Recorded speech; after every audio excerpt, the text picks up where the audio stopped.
Bikin nangis, wanita ini dinikahi seorang ustadz yang ternyata punya istri. Saat rahasianya terbongkar, hal ini pun terjadi. Ternyata,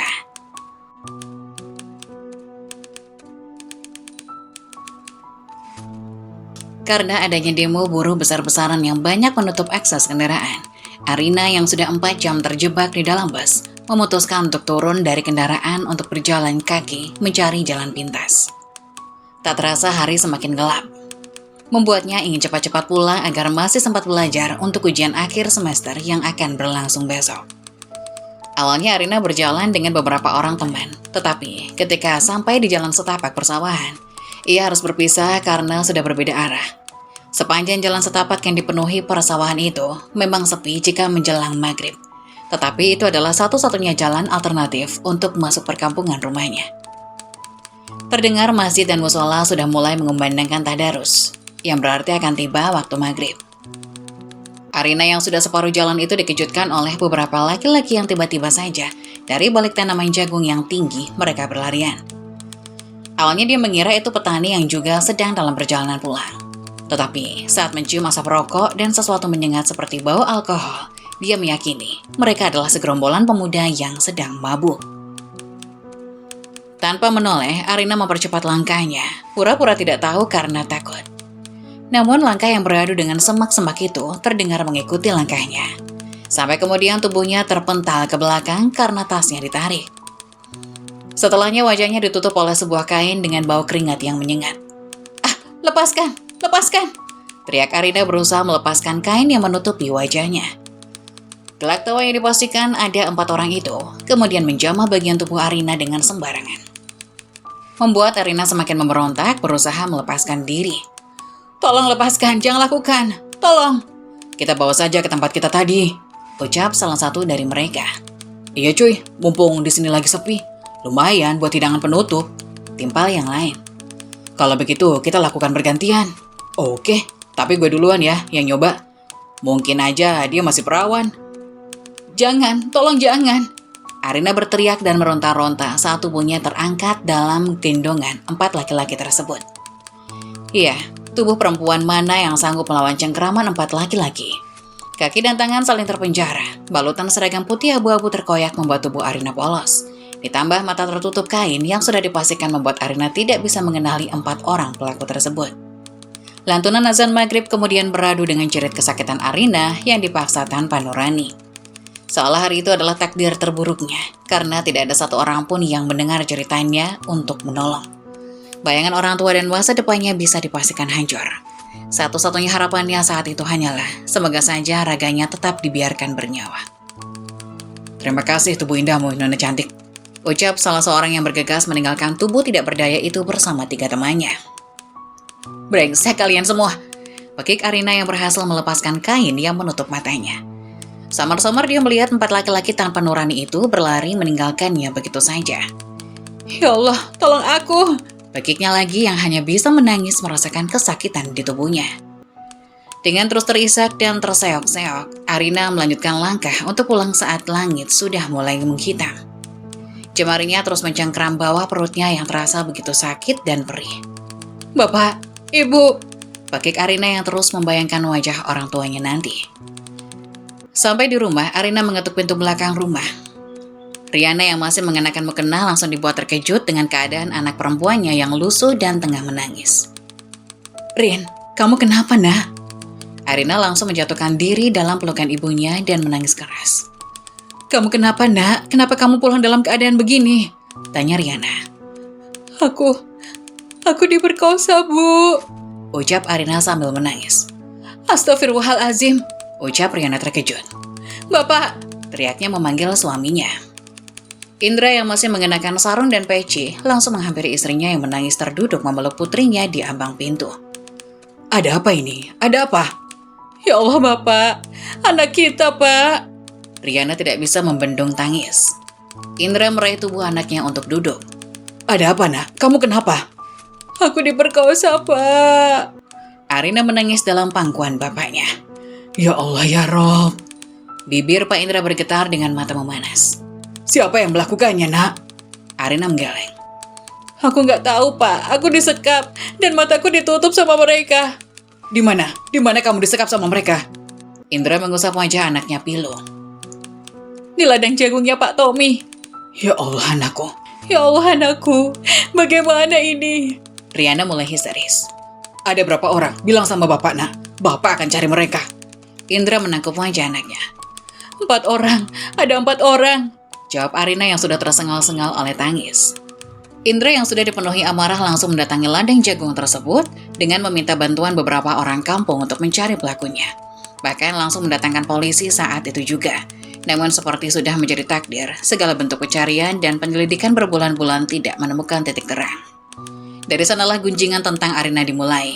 Tidak sedikit yang menuduh jika gadis yang masih berusia 17 tahun itu bukan diperkosa, melainkan memang salah pergaulan. Mengingat pergaulan anak zaman sekarang yang sudah di luar batas. Akibat tragedi tersebut, Arina yang akhirnya hamil terus putus sekolah dan menjadi beban keluarga karena menjadi bulan-bulanan bahan gunjingan. Terlebih, Indra yang merupakan sekretaris desa harus menelan pil pahit karena peristiwa anak perempuannya telah menggemparkan desa. Sebab dia pun tidak luput dari bulan-bulanan warga, dianggap sebagai orang tua yang gagal mendidik anak. Awalnya, salah seorang pihak dari keluarga menyarankan untuk menggugurkan kandungan Arina. Namun karena peristiwa tersebut sudah terlanjur menggemparkan dan membuat Arina putus sekolah, Indra dan Riana menolak. Terlebih lagi orang yang paham agama, itu adalah dosa besar yang bisa mendatangkan malapetaka. Sebagai orang tua, mereka tidak mau Arina menanggung beban yang lebih berat lagi kelak. Toh bagaimanapun, bayi itu tidak bersalah dan tidak berhak dianggap makhluk yang berdosa. Justru dia adalah makhluk yang memiliki hak untuk dilahirkan dan hidup. Selama kehamilan, Arina memilih menutup diri. Lamunan menjadi kegiatannya setiap hari di dalam kamar ataupun di hadapan televisi. Tidak jarang dia memilih membisu jika diajak bicara, karena traumanya.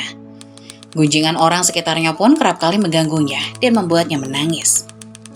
Sementara sebagai orang tua, Indra dan Riana hanya bisa untuk ikhlas menerima keadaan yang sudah terjadi dan berusaha untuk selalu membesarkan hati Arina agar tetap kuat. Gak apa-apa Yandu. Kamu gak sendirian menghadapi cobaan ini. Bapak sama ibu sudah ikhlas menerima, dan insya Allah juga sanggup menerima anak yang kamu kandung. Semoga kelak dia menjadi harapan baru buat kamu dan keluarga kita. Jadi kamu juga harus tegar dan ikhlas, kata Indra yang tidak berhenti untuk menenangkan Arina. Arina mengangguk dan perlahan-lahan mencoba untuk menerima keadaannya yang sudah berubah. Iya Pak, tolong temani aku menghadapi ini ya Pak, Bu. Iya nak, apapun keadaan kamu tetaplah anak kesayangan ibu. Tepat 40 hari usai melahirkan, Arina yang sudah menginjak usia 18 tahun memutuskan menerima perjodohan dengan Yoga atas keinginan keluarga. Laki-laki yang merupakan konten kreator itu menjadi harapan baru bagi Arina karena bersedia menerima masa kelamnya. Bayang-bayang hidup bahagia dalam rumah tangga yang dipenuhi kasih sayang mungkin akan menjadi akhir dari keterpurukannya. Kebahagiaan itu memang menghampiri Arina, tetapi hanya sesaat. 3 bulan setelah menikah, dia memergoki suaminya berselingkuh di ruang tamu. Sepulang dari mengunjungi rumah orang tuanya. Mas, apa-apaan kamu? Arina terbelalak terkejut oleh pemandangan tidak layak di ruang tamu. Kok kamu sudah pulang sih? Katanya nginep.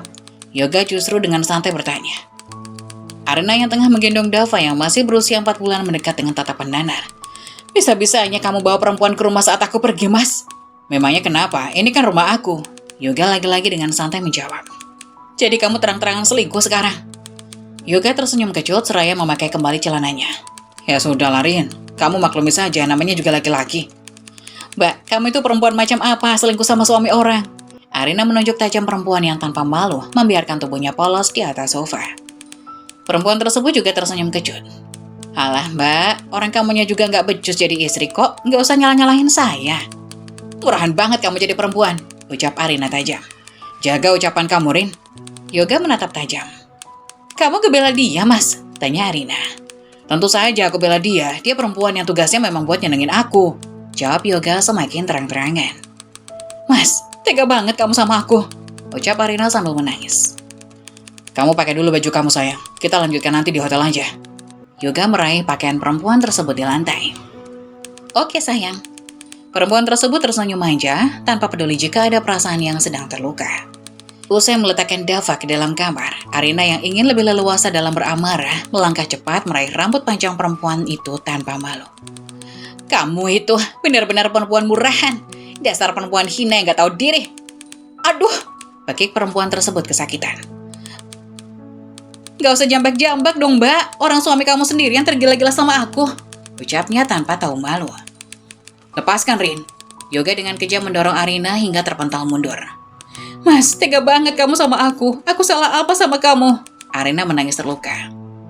Yoga tersenyum kecut dan memilih memedulikan selingkuhannya. Kamu gak apa-apa kan? Kamu tunggu di mobil ya. Aku akan nyusul kamu. Ya udah, aku tunggu di mobil. Kamu selesaiin dulu nih sama istri kamu yang gak berguna ini. Perempuan tersebut menatap sinis Arina. Dasar perempuan kurang ajar. Arina yang semakin terpancing kembali bergerak untuk menyerang. Yoga dengan cepat mencengkram tangan Arina yang berusaha kembali menyerang perempuan yang sudah 2 bulan menjadi simpanannya.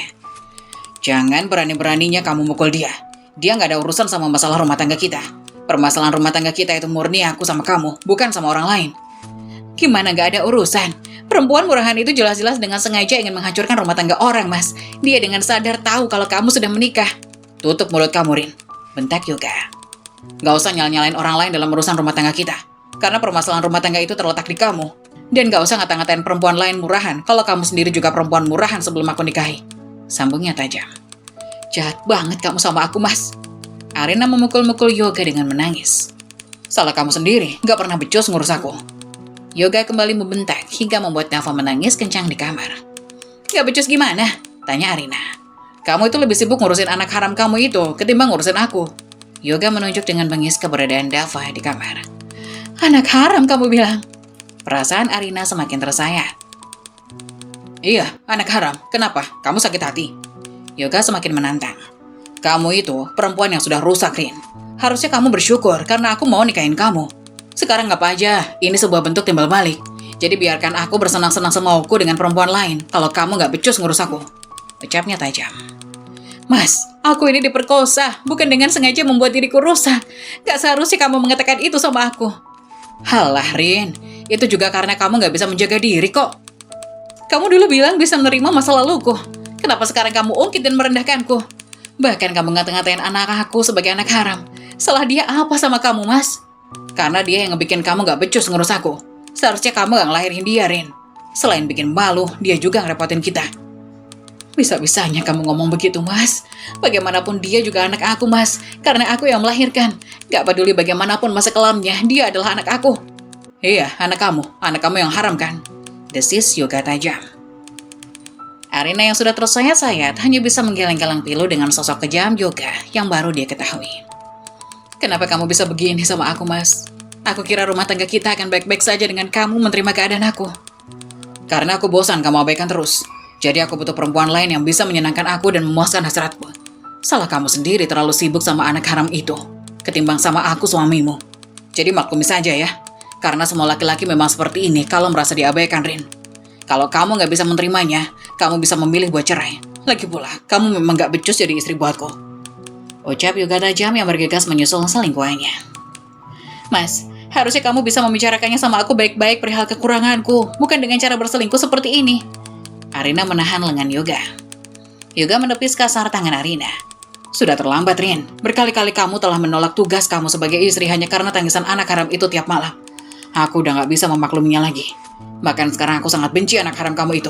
Sudah banyak masalah di rumah ini gara-gara anak itu. Cukup.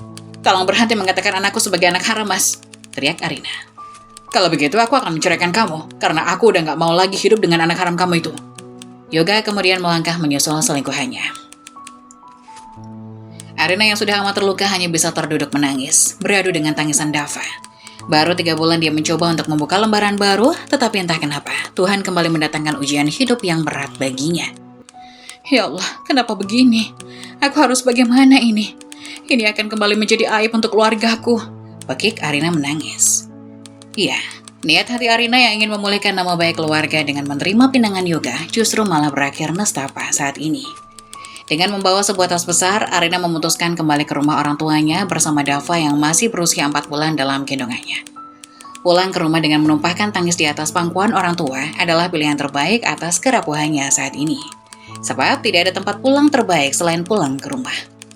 Turun dari taksi, air mata kepiluan kembali membanjiri wajah Arina, menatap rumah yang 3 bulan lalu sempat bersukaria merayakan pernikahannya. Sayangnya, kepulangannya saat ini membawa nasib buruk yang akan menjadi kesedihan bagi orang tuanya. Rin, kok kamu pulang lagi, nak? Bukannya kamu kemarin bilang gak bisa nginap? Riana keluar rumah dengan sedikit berlari menyambut kepulangan anaknya. Hati Arina semakin tersayat-sayat menatap wajah ibunya yang keheranan melihat kepulangannya. Padahal baru kemarin dia datang berkunjung dan sekarang harus kembali datang dengan membawa berita buruk. Loh, suamimu mana, Rin? Kenapa kamu datang cuma sama anak kamu? Riana menatap bingung taksi yang melaju usai menurunkan Arina. Aku memang datang sendiri tanpa Mas Yoga, Bu, ucap Arina. Riana kemudian menatap penuh tas koper Arina yang besar di samping Arina. Rin, kok kamu bawa koper besar? Iya, Bu, karena mulai hari ini aku sama Dava akan kembali tinggal di rumah ibu dan bapak, jawab Arina menahan tangis. Ada apa, Rin? Riana menyentuh kedua pundak anaknya dengan tatapan penuh tanya. Hatinya mulai tidak tenang melihat kepulangan anak perempuannya dengan wajah kesedihan.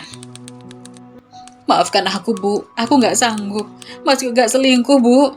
Riana seketika menumpahkan tangis di pelukan ibunya. Astaghfirullahaladzim, ucap Riana terkejut.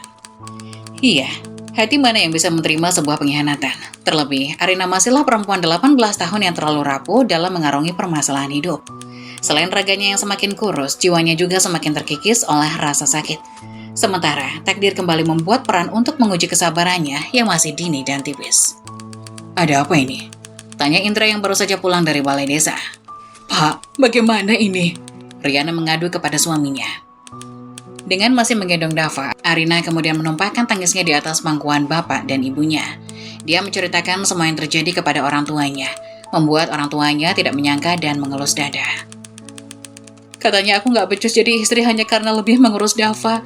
Sementara Dava memang lebih butuh aku sebagai ibunya, Bu. Mas Yoga mengatakan Dava sebagai anak haram yang menjadi penyebab berselingkuh.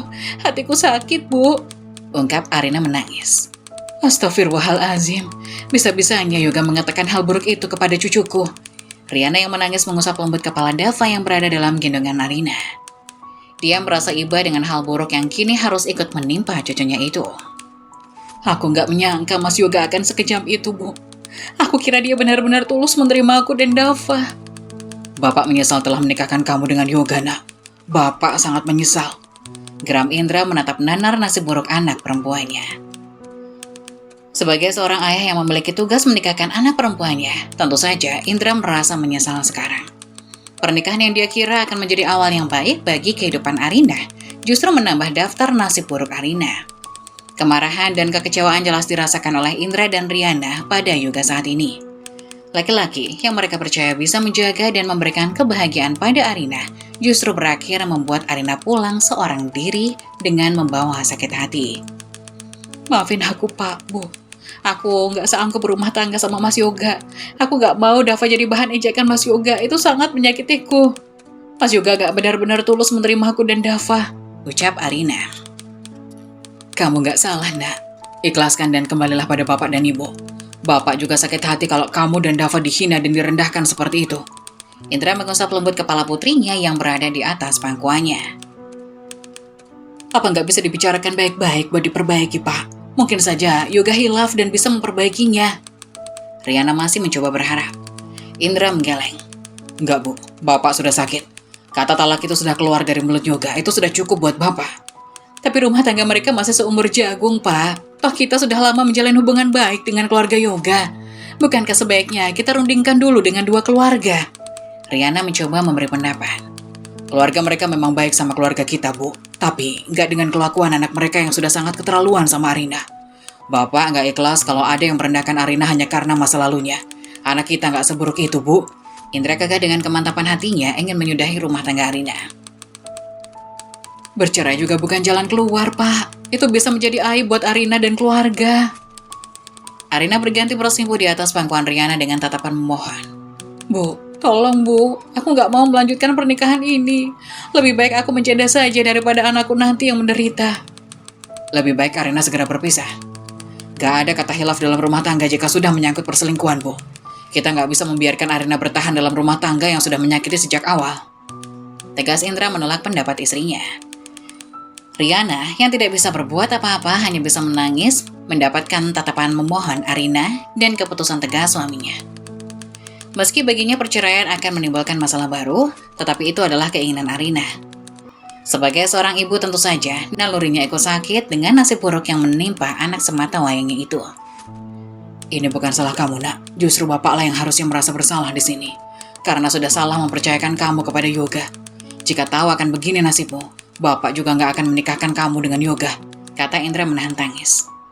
Tangisan Dava kemudian semakin menambah pilu suasana, membuat Riana segera mengambil bayi mungil itu dari gendongan Arina dan menciuminya. Entah kenapa begitu malang nasib cucunya itu semenjak lahir ke dunia. Selain kerap mendapatkan gunjingan tetangga, sekarang juga harus mendapatkan hinaan dari Yoga. Malang sekali nasib cucuku, padahal dia hanya makhluk mungil yang gak berdosa apa-apa.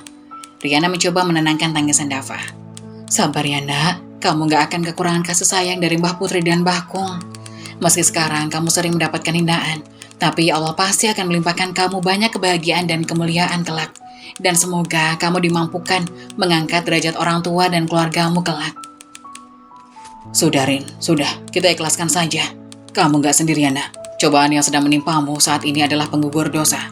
Allah pasti akan menggantinya dengan kebahagiaan yang lain. Indra kembali mengusap kepala Arina yang masih meringkuk di atas kursi. Mari, kita sama-sama bersabar. Ingat, ada Dava yang sangat membutuhkan kita. Kamu harus tegar, nak. Arina mengangguk-angguk.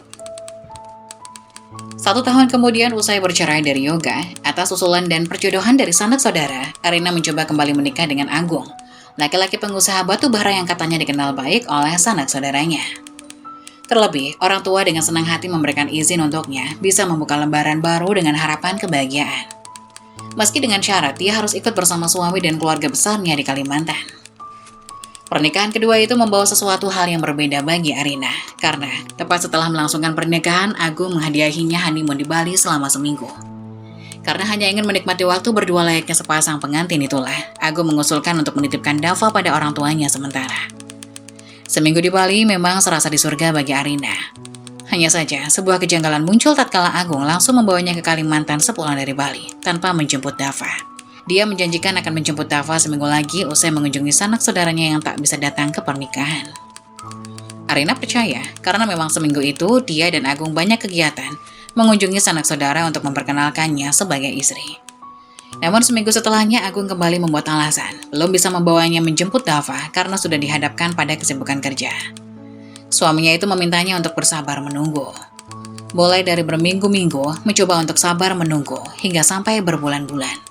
Sebuah permasalahan pun perlahan-lahan muncul, tatkala Arina mulai banyak dituntut oleh keluarga besar Agung dalam urusan tugas seorang istri. Mulai dari urusan membersihkan rumah yang cukup besar, memasak untuk keluarga berjumlah 8 orang, hingga urusan mencuci pakaian orang rumah, membuat perannya sebagai seorang istri tak ubahnya seorang babu. Rin, baju dinasnya papa udah dicuci belum? Tanya perempuan tambun dengan wajah judes menghampiri Arina yang tengah berkutat di dapur. Belum mah, saya belum sempat cuci karena kemarin Mbak Silva sama Mas Tio juga minta dicucikan bajunya. Jelas Arina mengaduk kuah panci besar. Iya, bahkan 2 saudara ipar Arina yang sudah berkeluarga itu seringkali meminta bantuannya dalam urusan mencuci pakaian kotor. Alasannya karena terlalu sibuk bekerja dan tidak ada waktu untuk mengurus perintilan rumah.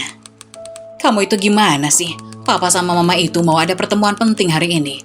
Baju dinas itu wajib dipakai. Mama kan sudah minta tolong sama kamu dari kemarin. Masa diminta tolong begitu aja nggak dilaksanain? Kamu itu bisa jadi menantu nggak sih di rumah ini? Omel Kartika. Tanpa daya, Arina hanya bisa menahan kesakitan hati dan raganya sejak berstatus menantu yang notabene babu tanpa upah di rumah besar itu. Maaf Ma, nanti akan segera saya cucikan pakaiannya setelah masak. Halah, udah keburu nggak bisa kepake baju dinasnya kalau kamu cucikan sekarang. Acara mama sama papa itu udah nanti siang. Tahu begini mending nyuci di laundry saja daripada nyuruh kamu yang banyak lelatnya. Omel Kartika. Hembusan nafas sesal seraya mencoba untuk bersabar menjadi makanan sehari-hari bagi Arina. Semenjak menjadi istri Agung sebagai menantu yang jauh dari keluarga, dia tidak bisa membantah karena takut akan menjadi masalah di dalam rumah tangganya yang baru saja dia bangun. Cuma masak sup iga aja dari tadi nggak kelar-kelar. Kamu jangan santai-santai kalau di dapur. Masih banyak urusan keluarga yang belum kamu lakuin. Ingat, perempuan kalau sudah jadi istri dan menantu di rumah mertua harus patuh dan rajin ngurus rumah. Kartika kembali ngomel. Iya Ma, sebentar lagi sudah matang kok masakannya, ucap Arina pilu.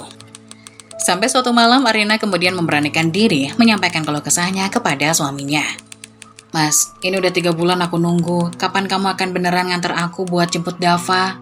Aku udah kangen banget sama Dava, Mas. Kamu itu selalu itu terus yang ditanyain. Ngurus rumah aja nggak becus, mau nambah-nambahin beban dengan membawa Dava ke sini. Timpal Agung kesal. Mas, kamu kan udah janji sama aku bakal jemput Dava. Kok kamu tiba-tiba ngomong gitu? Arina mulai nggak mengerti. Alah Rin, udahlah, nggak usah bawa Dava ke sini. Nanti malah bikin ribet rumah. Kamu sendiri aja ngurus rumah masih kewalahan kok. Biarkan aja Dava tinggal sama orang tuamu. Lagi pula, orang tua kamu masih sehat dan bisa jagain Dava kan? Agung mulai sengit. Tapi dia anak aku, Mas. Dia masih membutuhkan aku sebagai ibunya. Sudah seharusnya aku yang merawatnya, bukan orang tuaku. Debat Arina. Kamu bisa nggak sih nurut sama perkataanku? Bantah terus dari tadi. Bentak Agung dengan tatapan tajam. Kamu kok tiba-tiba begini? Bakik Arina menahan tangis. Kamu itu jadi perempuan gak usah banyak maunya. Tugas kamu sebagai istri itu nurut sama suami. Kalau aku bilang gak usah bawa Dava ya gak usah. Ngurus suami aja gak becus mau ngurus anak segala. Kata Agung. Bukan aku yang gak becus ngurus rumah. Tapi mereka semua yang seenaknya sama aku di rumah ini, Mas. Seru Arina kesal. Menumpahkan apa yang sudah dipendamnya selama ini. Sebuah tamparan keras membuat Arina tersungkur di atas kasur. Jangan berani-berani menghina keluargaku kamu, Rin. Agung semakin naik pitam. Arina memegang pipinya dengan menangis terseduh-seduh. Laki-laki yang katanya dikenal baik oleh salah satu sanak saudaranya itu rupanya tidak sesuai kenyataan. Kenyataannya memang aku dijadikan babu di rumah ini, Mas. Apapun yang aku lakukan selalu dicela sama keluarga kamu. Lirihnya. Agung kembali ringan tangan dengan mencengkram wajah Arina. Dengar ya kamu, di mana-mana tugas istri itu memang jadi babu buat ngurus rumah. Kalau kamu keberatan, aku bisa memulangkanmu selamanya ke orang tua kamu dan anak harammu itu. Lagi-lagi, sebutan anak haram mengoyak hati Arina. Dia bukan anak haram, Mas. Kalau begitu harusnya dia punya bapak, bukan malah menjadi benalu dalam rumah tangga kita. Desis Agung. Arina meremas kuat spray atas luka hatinya yang kembali tergores ke permukaan. Dia anak yang lahir dari rahimku. Sudah seharusnya aku membesarkannya. Dia bukan anak haram. Dia hanya manusia tak berdosa yang memang seharusnya dilahirkan. Lirihnya Pilo. Lahir tanpa tahu siapa bapaknya adalah anak haram, Rin. Dan itu akan membawa sial jika kamu membawanya ke rumah ini. Tolong jangan menghina anakku, Mas. Dia bukan alasan yang pantas untuk kamu salah-salahkan. Kalau begitu silakan pilih, aku atau anak harammu itu. Agung semakin bengis. Sekujur tubuh Arina bergetar oleh tangis perih dan kegetiran. Aku gak nyangka kalau kamu akan setega itu sama aku, Mas. Jawab, bentak Agung. Sejak ketidakberdayaan Arina hari itu, Agung semakin ringan tangan padanya. Terlebih jika dia merengek minta ingin berkunjung pulang ke Jawa. Belum lagi, mertua dan saudara iparnya semakin menjadi memperlakukannya tanpa nurani. Pilihannya dalam bertahan adalah penjara yang penuh siksaan setiap harinya. Lagi-lagi, kepulangan Arina ke rumah orang tuanya membawa kabar buruk dari pernikahannya bersama Agung yang hanya bertahan 6 bulan itu. Pernikahan penuh siksaan itu membuatnya memilih pulang ke pangkuan orang tua usai mendapatkan talak yang dilayangkan Agung. Assalamualaikum, Bu.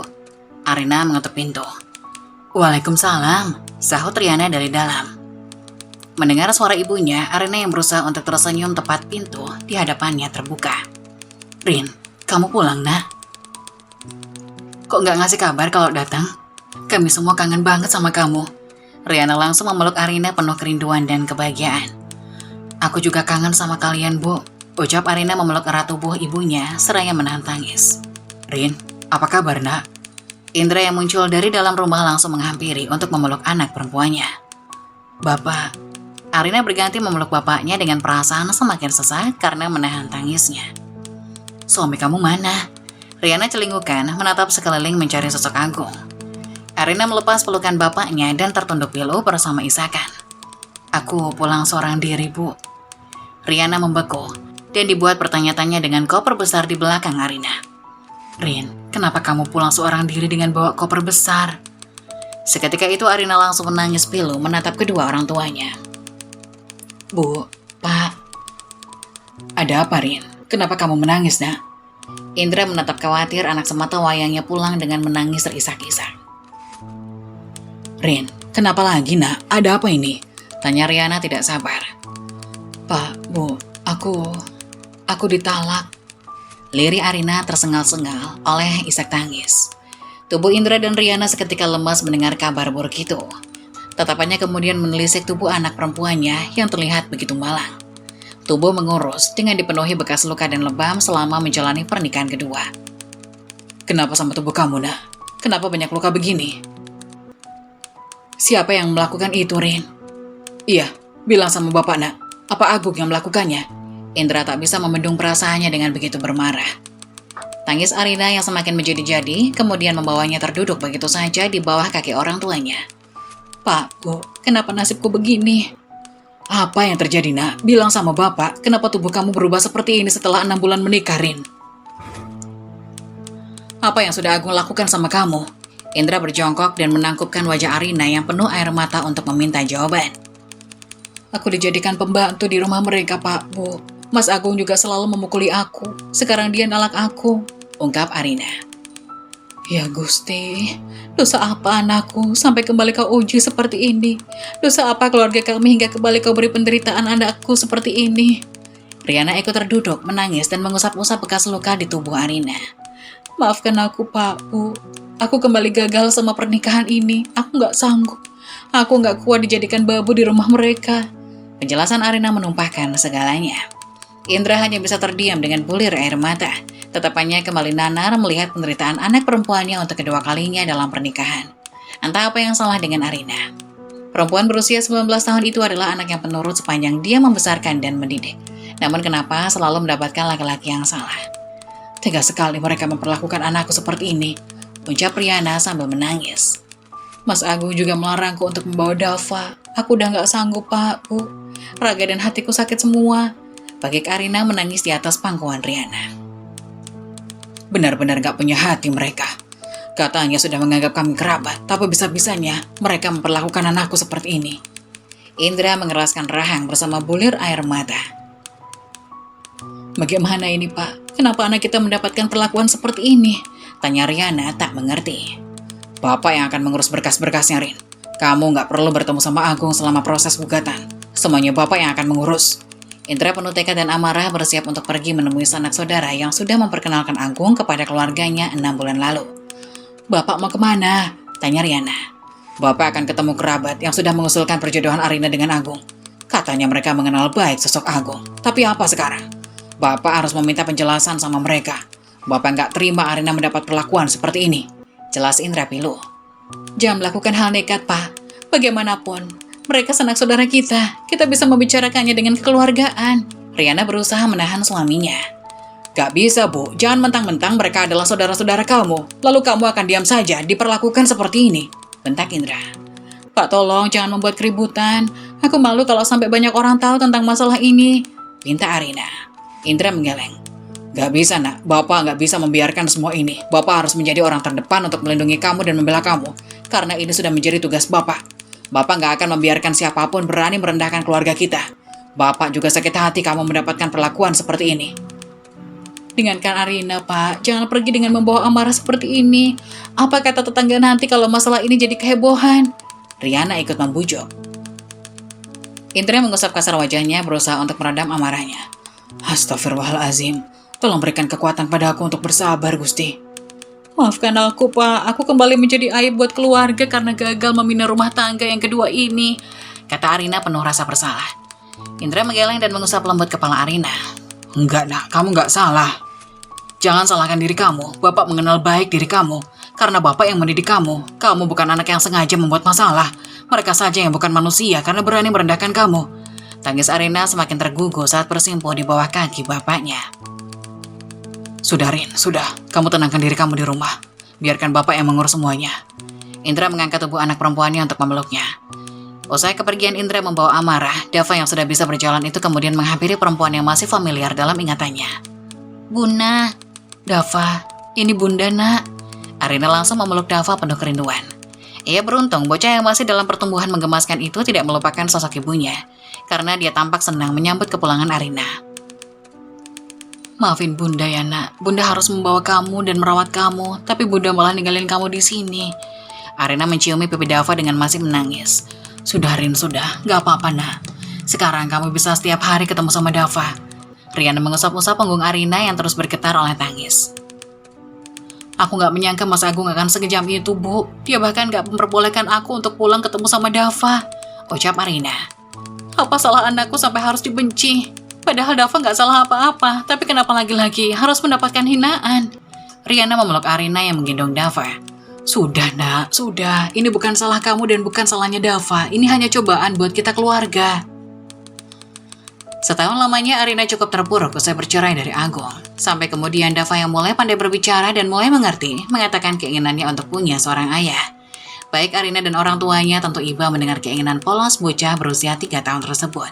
Karena kembali mendapatkan desakan orang tua untuk kembali mencoba dan demi masa depan Dava, Arina yang saat itu dihadapkan pada 3 laki-laki dalam perjodohan, memutuskan mencoba sekali lagi menikah dengan memilih Nadif, laki-laki yang usianya 20 tahun lebih tua darinya.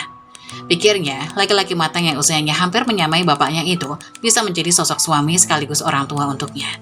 Terlebih, Dava sudah mengenal baik Nadif sebagai guru mengaji anaknya. Pernikahan Arina dan Nadif terjadi diam-diam karena Nadif masih terikat pernikahan dengan istri pertamanya yang sedang sakit. Meski awalnya Indra berat memberikan restu, tetapi Arina justru tidak keberatan dan ikhlas menjadi istri kedua. Kegagalan pernikahan sebelumnya menjadikan pandangan yang berbeda menurut Arina dalam menilai laki-laki, asalkan ikhlas menerimanya dan Dava. Terlebih, Nadif selalu memperlakukan Dava dengan penuh kasih sayang setiap kali mengikuti kegiatan mengaji. Iya, pernikahan ketiga Arina di usia 20 tahun memang berjalan harmonis bersama Nadif setelahnya. Meskipun Nadif sudah memiliki 2 anak dari istri pertamanya, tetapi tidak menjadikan perbedaan dalam memperlakukan Dava seperti anaknya sendiri. Kehadiran Nadif menjadi kebahagiaan Dava. Setiap selesai mengaji, Nadif akan selalu mengantar bocah perempuan berusia 3 tahun itu pulang sekaligus untuk mampir. Karena status pernikahan yang diam-diam, Nadif hanya bisa menginap beberapa kali dalam seminggu. Kunjingan menjadi makanan sehari-hari Arina dan keluarga semenjak menikah saat itu. Meski begitu, Arina berusaha untuk tidak mempedulikan selama pernikahan yang dia lakukan sah di mata agama dan tidak merugikan orang lain. Dia akan tetap pada tujuannya dalam membina rumah tangga. 1 tahun lamanya rumah tangga Arina dan Nadif berjalan harmonis tanpa percekcokan dan masalah yang berarti. Sayangnya, takdir kembali memberikan peran memilukan bagi Arina. Tepat saat Arina tengah menyuguhkan secangkir kopi di sore hari kepada Nadif yang baru saja pulang dari mengajar ngaji. "Mau aku buatkan pisang goreng, Bi? Mumpung pisangnya udah ada yang matang," tawar Arina tatkala meletakkan secangkir kopi di atas meja. Kebiasaannya dalam menyambut kepulangan Nadif setiap sore. "Boleh, Bun. Pisangnya yang ditaburin parutan kelapa sama susu kayak kemarin ya." Nadif dengan senang hati mengiyakan. "Itu bukan parutan kelapa, Bi, tapi parutan keju." Arina tersenyum lucu. "Habisnya kayak parutan kelapa." Nadif tertawa. "Dava mau pisang keju juga nggak? Kayak Abi?" tanya Arina kepada anaknya yang sejak tadi anteng duduk di pangkuan Nadif. "Mau," seru Dava dengan wajah riangnya. Arina tersenyum. "Ya udah, Bunda buatin ya." Sambil menunggu pisang kejunya matang, Nadif mengajak Dava untuk menonton kartun di televisi. "Iya Abi, nonton kartun," seru Dava senang dengan usulan tersebut. Arina tersenyum bahagia setiap kali melihat kebersamaan mereka yang seperti sebuah pemandangan yang indah. Sebab hal itu adalah impiannya sejak dulu dalam membina rumah tangga. Melihat Dava mendapatkan kasih sayang dari seorang ayah. "Dava dari kemarin kalau mau tidur nanyain kamu terus, Bi. Kamu jadi nginep kan hari ini?" tanya Arina. "Iya, hari ini aku jadi nginep kok, Bun. Jadi nanti kita tidur bareng-bareng bertiga," kata Nadif mengusap lembut kepala Dava. Arina kembali tersenyum.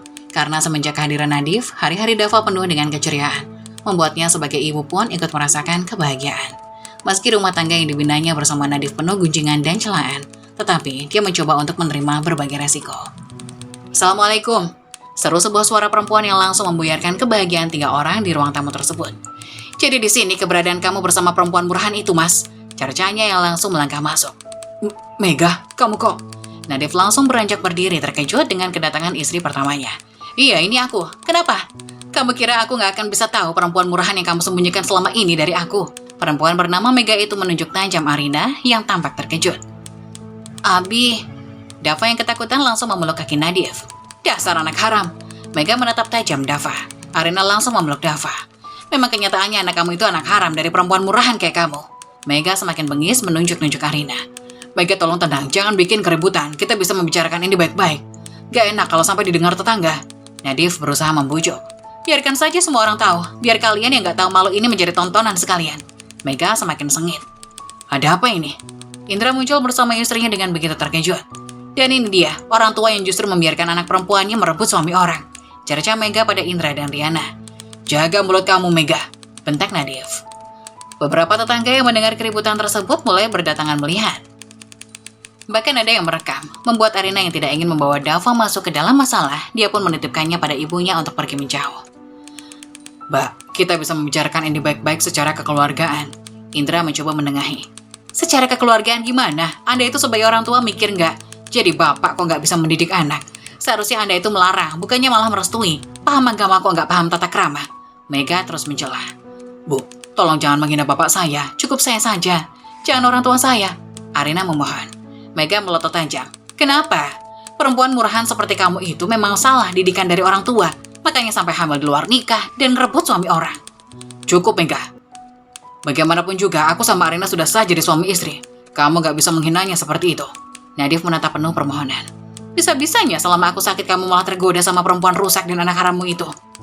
Mas, apa hebatnya perempuan yang sudah berkali-kali menjanda itu? Kamu dibujuk rayu apa sama dia? Sampai kamu tega mengkhianati aku diam-diam. Mega mendorong-dorong dada Nadif yang memang masih berstatus sebagai suaminya.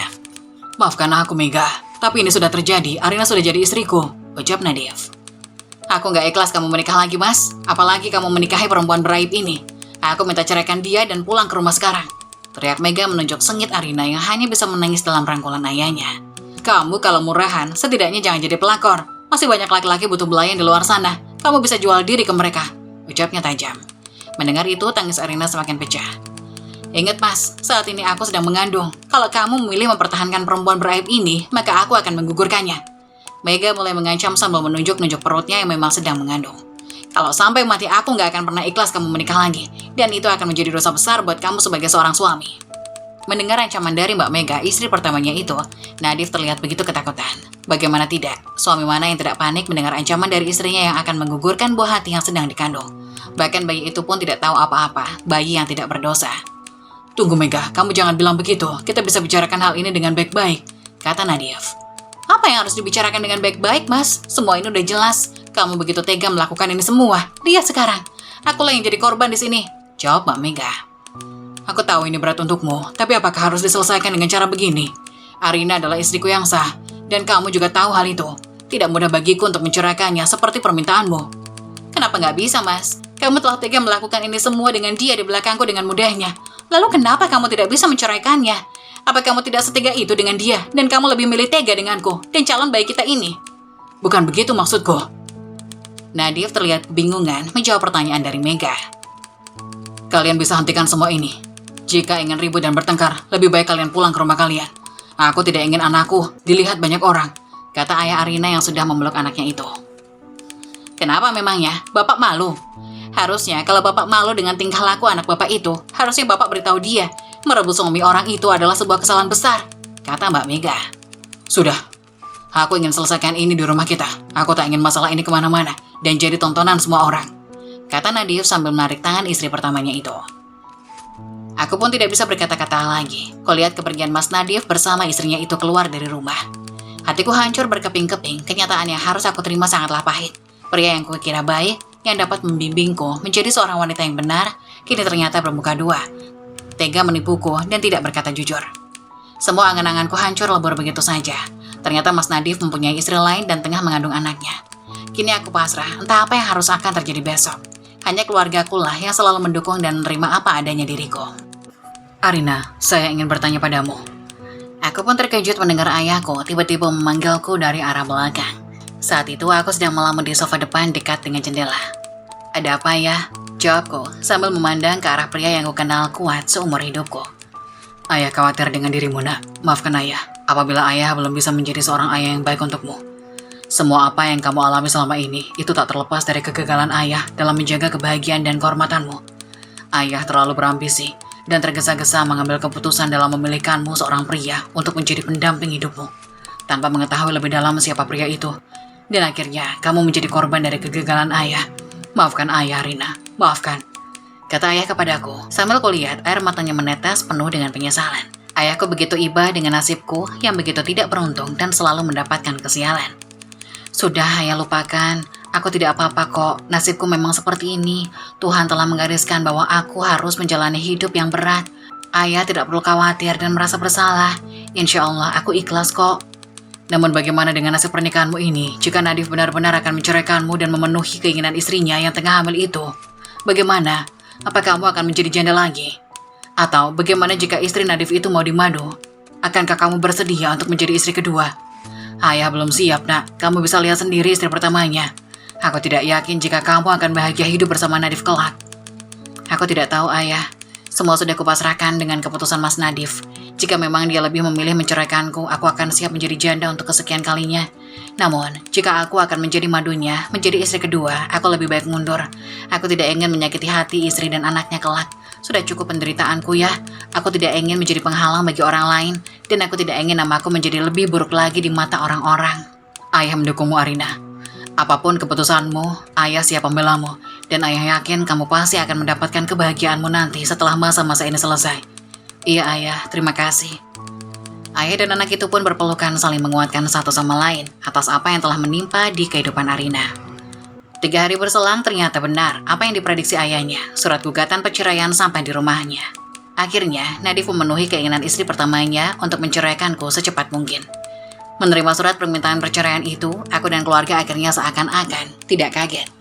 Mereka langsung mencarikanku seorang pengacara untuk membantu memudahkan proses perceraian.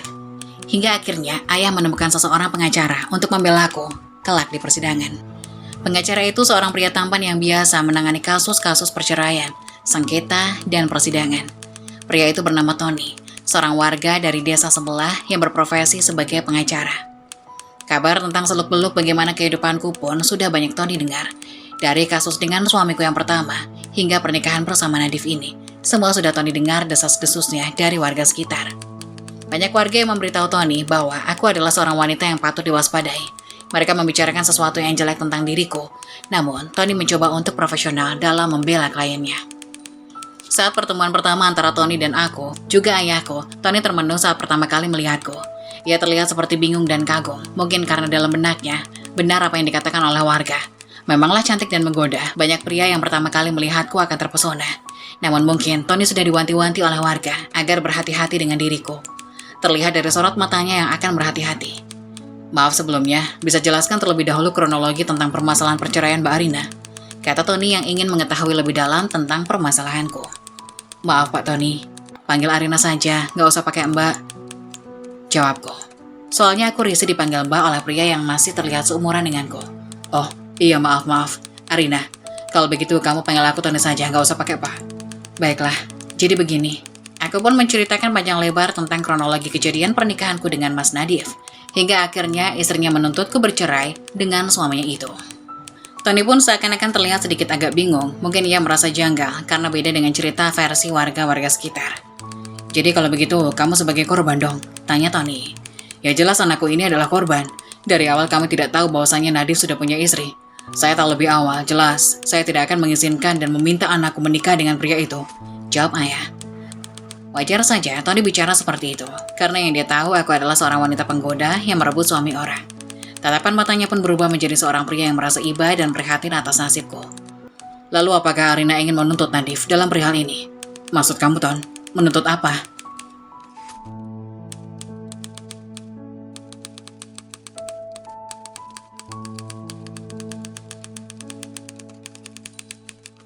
Lalu apakah Arina ingin menuntut Nadif dalam perihal ini?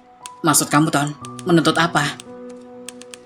Ya, Arina kan seorang korban di sini. Jelas-jelas kamu ditipu dan dirugikan. Tersebar luas dan diketahui banyak orang setelah kejadian kemarin di rumah. Saat istri pertamanya datang dan membuat keributan, bahkan nama baikmu tercemar karena hal itu. Kamu bisa menuntut ganti rugi di pengadilan nanti. Jawab Tony. Mendengar pernyataan dari Tony itu aku malah makin bingung. Akankah masalah ini kuperpanjang dan membalas rasa sakit hatiku atas penipuan yang dilakukan oleh Mas Nadif? Kata-kata kasar yang terlontar dari mulut Mbak Mega, aku pun merenung sejenak memikirkan hal itu. Jika memang mau dituntut, ya tentu saja mereka tahu rasa dan nama baik kamu bisa dibersihkan, kata ayah yang seakan mendorongku untuk menuntut Mas Nadif. Tidak usah, Ton. Aku tidak mau masalah ini melebar kemana-mana. Mbak Mega istri Mas Nadif tengah hamil. Apabila mereka aku tuntut, pasti akan berakibat kepada kesehatan kandungan Mbak Mega. Aku tak ingin terjadi apa-apa dengan calon bayi itu. Jadi aku pastikan aku ingin bercerai secara baik-baik dengan Mas Nadif. Arina, kamu yakin dengan keputusanmu ini? Tanya Tony. Iya, Ton, aku yakin. Aku ingin hidup tenang dan tidak ingin membuat susah orang lain lagi. Melihat ketulusanku, Tony tersenyum tipis, seperti mengisyaratkan kekaguman atas niat baikku. Baiklah kalau begitu, aku akan membantu proses perceraianmu hingga selesai. Hingga akhirnya beberapa hari kemudian, proses perceraian pun dimulai. Awalnya, proses mediasi dilakukan. Terlihat di sana Mas Nadif bersama Mbak Mega masuk ke sebuah ruangan. Aku menyusul di belakangnya. Kami sama-sama didampingi oleh pengacara masing-masing. Di sana kami saling menanyakan apakah proses perceraian ini akan dilanjutkan atau tidak. Jelas istri Mas Nadif berkata, dengan lantang, seharusnya perceraian ini terus berlanjut. Ia tidak rela dan tidak mau dimadu, apalagi dengan seorang wanita sepertiku yang sudah dianggap hina dan sebagai wanita murahan perebut suami orang. Pengacara Nadif pun sempat menuntut pihak Arina dengan dakwaan perusak hubungan keluarga orang lain. Namun tuntutan ini dipatahkan oleh Tony sebagai pengacara Arina. Ia mengancam jika pihak Nadif melayangkan gugatan itu. Tony tidak segan-segan untuk menuntut Nadif dan Mega dengan dakwaan penipuan dan pencemaran nama baik. Mendengar hal ini pun Nadif dan Mega mengurungkan niatnya untuk menuntutku di persidangan. Hasil mediasi pun menunjukkan bahwa pernikahan tidak lagi bisa diselamatkan dan perceraianlah jalan satu-satunya sebagai solusi. Proses perceraian pun dimulai. Aku dan Mas Nadif saling duduk di meja hijau. Akhirnya aku dan Mas Nadif resmi bercerai. Setelah perjalanan itu, aku bertekad untuk memulai hidupku dari nol lagi. Memulai semua dari awal. Hari-hariku di dalam rumah, aku merasa malu dengan warga sekitar dan lebih memilih berdiam diri di dalam sana. Aku pun perlahan merasa bosan dengan semua ini, hingga akhirnya pada suatu hari, Tony datang bermain ke rumahku. Dia beralasan hanya sekedar mampir, dan menanyai kabar ayah dan diriku. Dulu kami sempat bertukar nomor telepon. Semenjak Tony main ke rumahku, lama-kelamaan kami pun semakin dekat. Ia sering menelpon dan perhatian lewat isi pesan yang ia kirim. Tony sempat beberapa kali mengajak pergi keluar. Awalnya aku tolak karena aku merasa tidak enak saja. Seorang janda pergi bersama seorang pria yang bukan murimnya. Namun terkadang aku merasa bosan di rumah dan sesekali aku mengiyakan ajakan Tony itu. Tony adalah pria yang baik. Ia dengan tulus menerima kekuranganku ini. Tony beranggapan masa lalu buruk adalah sesuatu yang harus ditinggalkan, menyimpan kebaikan, dan jadikan masa lalu sebagai pengalaman. Pernah suatu saat Tony mengutarakan perasaannya ingin meminangku sebagai istri. Aku pun merasa nyaman dan menaruh simpati kepada pria itu. Namun, aku tidak ingin gegabah. Aku mengalami kegagalan untuk pernikahanku yang kesekian kalinya. Aku memilih bersabar, menikmati proses, hingga aku benar-benar siap untuk menjalin dan membangun bahtera rumah tangga.